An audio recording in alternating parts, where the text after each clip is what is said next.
Alright, this video is to show you how I use play sand to use as a media for growing seeds for hydroponics.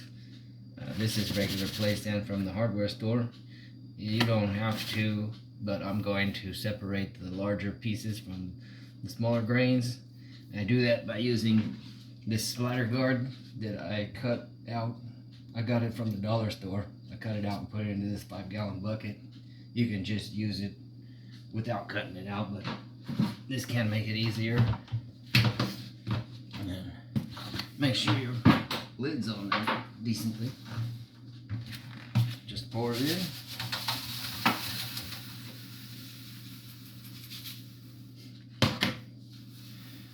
Just gently push it around, it'll go down.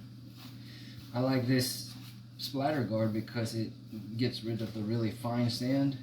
And the reason that I get rid of the really fine sand is because I think it kind of holds the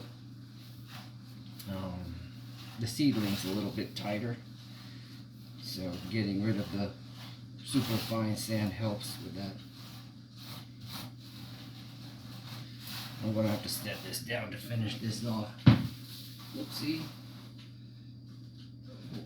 I'm going to make a mess.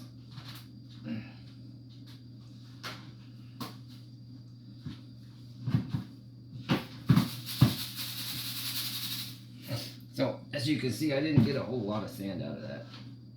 It may be about 1/10 of what I started with.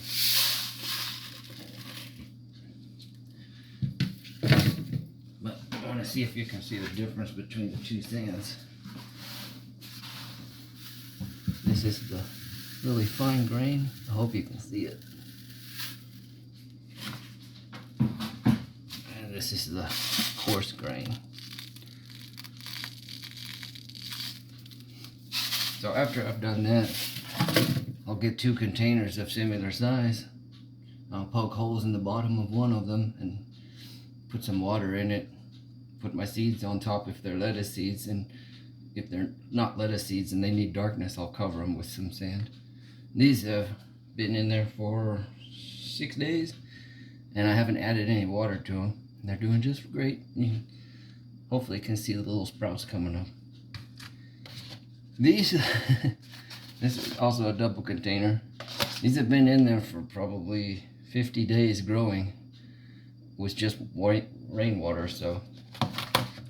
Then these did okay. I used the coarse sand on these, and I used cocoa core over the top to cover them. I don't think I'll do that again because now I'll have to wash this out real well.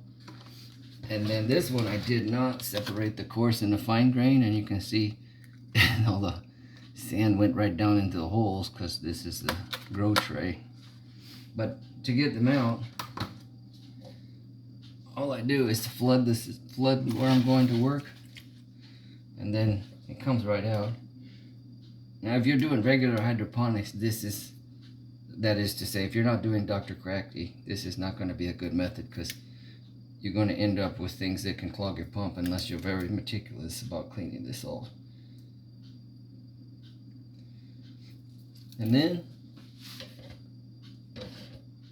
get a suitable container as the growing, let it grow, guys. Or Mike, as he showed you. And put your lettuce in there.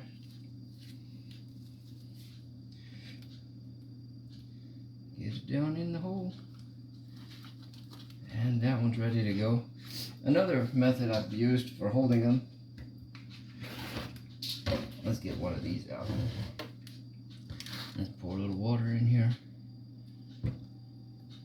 That helps it come out easier.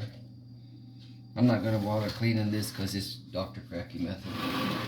But you can use tissue or paper towel. Roll it up gently in there. Paper towel does fill the hole better. Tissues work too. I've done it before. But if you do this method, make sure you got enough roots to stick out below there and that you're not wicking it all up. I've done it with a sock too. You just cut your old sock the way you want it to cut. Kind of fold it over. Oh, I didn't even show you, sorry about that. I folded it over the edge there. And that's how I use that. Once you're done with the sand, you just pour it into a bucket, swish it around with lots of water in your hand to agitate it, to clean it all off. Pour it back through your sieve to get rid of the water, dump it back and ready to go again. Thanks for watching.